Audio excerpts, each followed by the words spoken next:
All right, let's dive into this fascinating topic, shall we?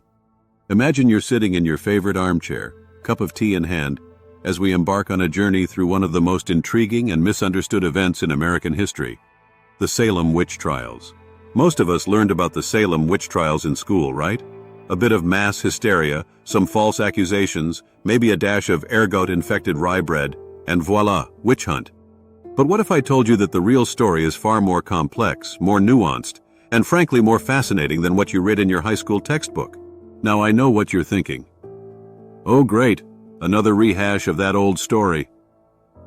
But hold on to your pointed hats, folks, because we're about to explore this historical powder keg through a whole new lens, courtesy of Emerson W. Baker's eye-opening book, A Storm of Witchcraft.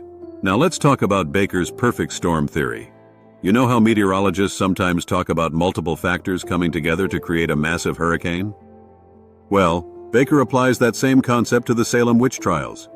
It's not just one thing that caused this historical tempest. It's a whole brew of factors stirred up in the colonial cauldron. Baker argues that Salem in 1692 was having the mother of all bad days, or rather, bad years. It wasn't just religious fervor, or social tensions, or political instability that caused the witch trials.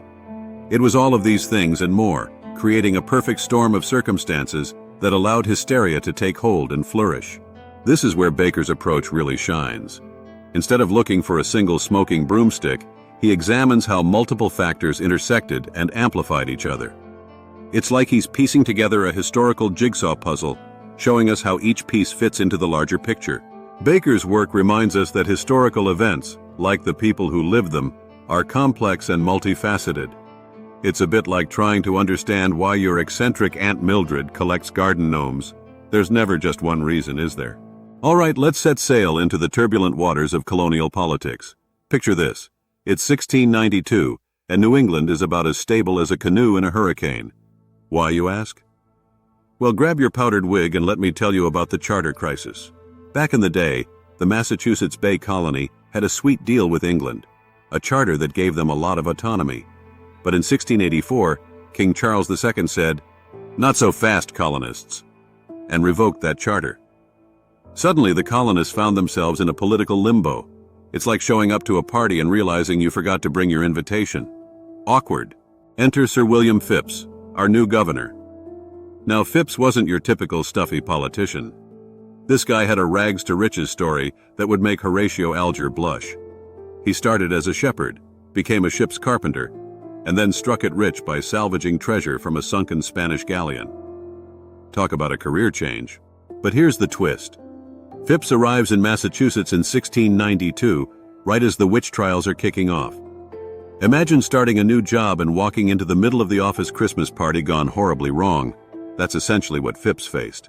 To complicate matters further, the colonists were locked in ongoing conflicts with Native Americans. It's like trying to renovate your house while your neighbors are having a loud argument next door. Tensions were high and everyone was on edge. This political instability created a powder keg of fear and uncertainty. People were asking themselves, who's in charge? What are the rules? And most importantly, who can we trust? In this atmosphere of suspicion, it didn't take much for neighbors to start pointing fingers at each other. Now, let's shift gears and talk about something that might hit close to home for many of us: the weather. You know how we all become amateur meteorologists when a big storm is coming? Well, imagine if that storm lasted for years and threatened your very survival. That's what the people of Salem were dealing with. Picture this. It's the late 17th century, and New England is going through what scientists now call the Little Ice Age. Winters were brutally cold, summers were unpredictable, and crops were failing left and right. It's like Mother Nature decided to play a cruel game of, how much can these colonists take? Now, let's zoom in on the Putnam family. The Putnams were big shots in Salem Village, but even they weren't immune to nature's fickle moods. Their once prosperous farm was struggling. Crops were withering, livestock was dying, and I bet old Thomas Putnam was pulling his hair out trying to figure out why his green thumb had suddenly turned black. Here's where it gets really interesting.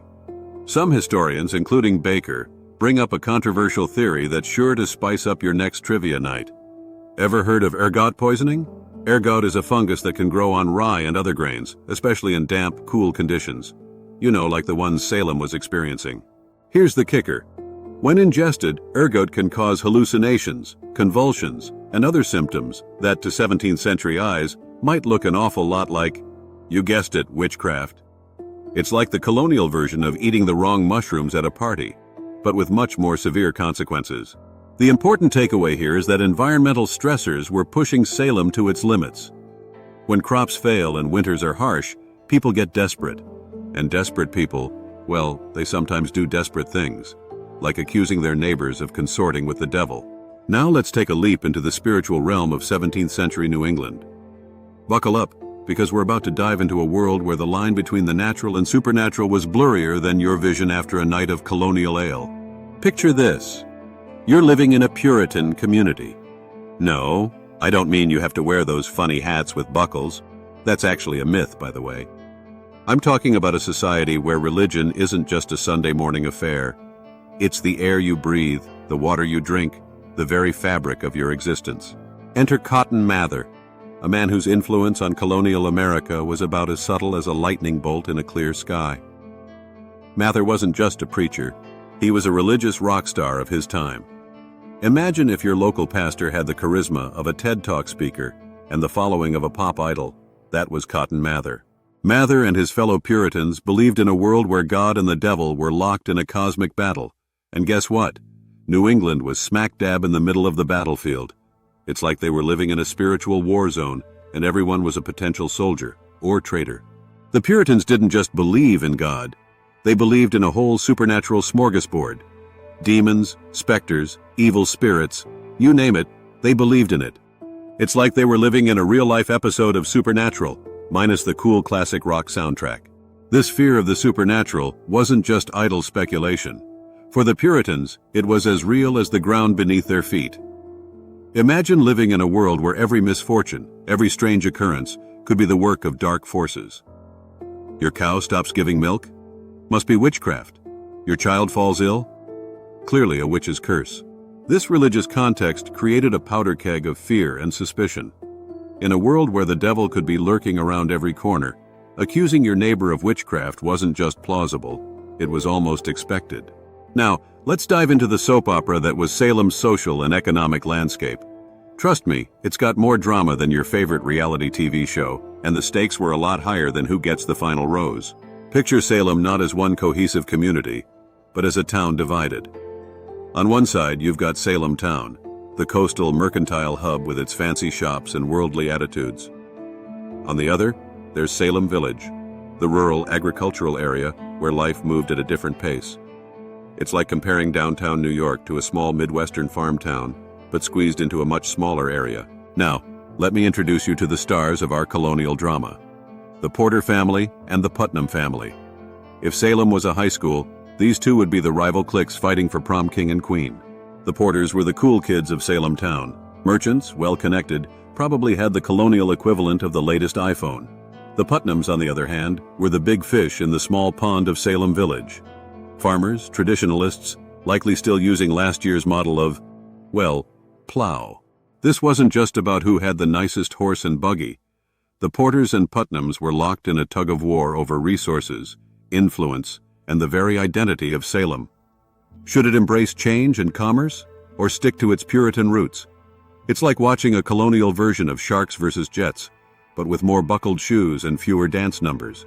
As economic disparities grew, so did resentments. Imagine your neighbor gets a shiny new SUV while your old clunker is on its last legs. Now multiply that feeling by 100. Add in some Puritan guilt and fear of damnation, and you've got a recipe for some serious neighborly spite. In this pressure cooker of social tension, accusations of witchcraft became a weapon. Got a grudge against the wealthy merchant down the road? Accuse his wife of dancing with the devil. Angry that your neighbor's crops are thriving while yours wither? Clearly they must be in league with dark forces. It's a stark reminder that economic inequality isn't just a modern problem. Back in Salem, it literally meant the difference between life and death. Talk about high stakes. Now, let's play a game of colonial mythbusters. Emerson Baker's book doesn't just rehash the same old stories about Salem, it turns them on their powdered-wigged heads. So let's dive into some of these fascinating reinterpretations, shall we? Let's start with Tituba, the enslaved woman who was one of the first accused of witchcraft. Now, pop culture has often portrayed her as some kind of voodoo priestess, stirring up trouble with her exotic magic. But here's the kicker. That's about as historically accurate as saying Paul Revere sent his warning via text message. Baker's research paints a very different picture. Tituba was likely of indigenous South American origin, not African as often depicted. And far from being a catalyst for the trials, she was more likely a scapegoat, a vulnerable target in a society looking for someone to blame. It's like being the new kid in school and getting blamed for the cafeteria food fight you didn't even see. Tituba's confession. You know, the one that supposedly kicked off the whole witch hunt? Well, Baker suggests it might have been coerced. Imagine being interrogated by the 17th century equivalent of an overzealous TV detective, with no rights, no lawyer, and your very life on the line. You'd probably say you danced with the devil too. This reinterpretation of Tituba's role challenges us to think about power dynamics in colonial society. It's not just about witchcraft anymore. It's about race, class, and the vulnerability of marginalized individuals in times of crisis. Heavy stuff, right? Remember all those stories about the hysterical young girls whose accusations started it all? Baker's work encourages us to look at them not as villains or attention seekers, but as products of their environment, an environment steeped in fear, religious fervor, and very real dangers. Now let's step into the colonial courtroom, shall we? Imagine Law and Order, Salem Unit, but with fewer Miranda rights and more spectral evidence. Buckle up, because we're about to see how a perfect storm of legal peculiarities turned Salem into a witch-hunting juggernaut. First things first, let's talk about the star of our legal drama, Judge John Hathorne. Now, Hathorne wasn't just any judge. He was the 17th century equivalent of Judge Judy, but with a lot less sass and a lot more, well, let's call it enthusiastic questioning techniques. Picture this. You're accused of witchcraft. You're dragged into a courtroom filled with your neighbors, all giving you the stink eye. And there's Hathorne, leaning forward with a glint in his eye, asking you, "How long have you been in league with the devil?" Talk about a loaded question. It's like being asked, "Have you stopped kicking puppies yet?" There's no good way to answer that. Hathorne's aggressive questioning was just one cog in a very broken legal machine. In colonial Massachusetts, the normal rules of evidence were thrown out the window faster than a suspected witch's cat. Spectral evidence, basically, "I saw her ghost doing witchy things," was admissible in court. Can you imagine if we allowed that today? Your Honor, I'd like to present the evidence of a spooky dream I had last night. But wait, it gets better. Or worse, depending on your perspective. The accused had no right to legal representation. That's right. You're facing charges of consorting with the devil, and you have to defend yourself. It's like playing chess against a grandmaster when you've only just learned how the pieces move. And here's the kicker. The more you denied being a witch, the more suspicious you looked. Confess, and you might save your neck, but lose your reputation. Deny it, and you could end up taking a short drop with a sudden stop if you catch my drift. Talk about a lose-lose situation. This legal perfect storm allowed the trials to escalate at breakneck speed. It's like watching a snowball roll down a hill, gathering size and speed until it becomes an avalanche of accusations and convictions. Baker's book really drives home how these legal failings weren't just quirks of the time. They were fundamental flaws that allowed fear and hysteria to masquerade as justice. It's a stark reminder of why we have things like due process and the right to an attorney today. Now, let's fast forward a bit and talk about the aftermath of this colonial calamity. Because as it turns out, what happens in Salem doesn't stay in Salem. The Salem Witch Trials didn't just end with a whimper. They left a mark on American culture deeper than a broomstick scratch. It's like America's embarrassing teenage phase that we just can't seem to live down. But here's where it gets really interesting. The trials didn't just fade into obscurity. They fundamentally changed how Americans thought about law, justice, and the dangers of mass hysteria. It's like Salem was America's legal wake-up call, our collective, "Oh crud, what have we done" moment. Take, for example, the concept of innocent until proven guilty. After Salem, people started thinking, hey, maybe we shouldn't just assume someone's guilty because their neighbor's cow stopped giving milk. Revolutionary idea, right? And let's not forget about the separation of church and state. After watching religious fervor fuel a witch hunt, folks began to think that maybe, just maybe, mixing religion and government wasn't such a hot idea. It's like Salem was the bad date that made America swear off theocracy for good. Perhaps the most poignant part of the aftermath is the story of Judge Samuel Sewall. Picture this. Years after the trials, Sewall stands up in church and publicly apologizes for his role in the witch hunt. It's like the colonial version of a celebrity apology tour, but with more genuine remorse and fewer PR agents. Sewall's act of contrition wasn't just a personal mea culpa, it was a symbolic moment for the entire community. It's as if Salem collectively looked in the mirror and said, "Yikes, we really messed up there." This legacy of the Salem Witch Trials has echoed through American history. Whenever there's a moral panic, whenever fear threatens to override reason, someone inevitably brings up Salem. It's become our historical shorthand for, let's not do anything hasty that we'll regret for the next 300 years. Baker's book really drives home how the aftermath of Salem shaped American legal and cultural DNA. It's a reminder that even our darkest historical moments can lead to positive change, if we're willing to learn from them. Well, folks, we've come to the end of our bewitching journey through Emerson W. Baker's A Storm of Witchcraft, and what a ride it's been. We've navigated political storms, weathered environmental crises, peeked into Puritan minds, and even stood trial in a colonial courtroom.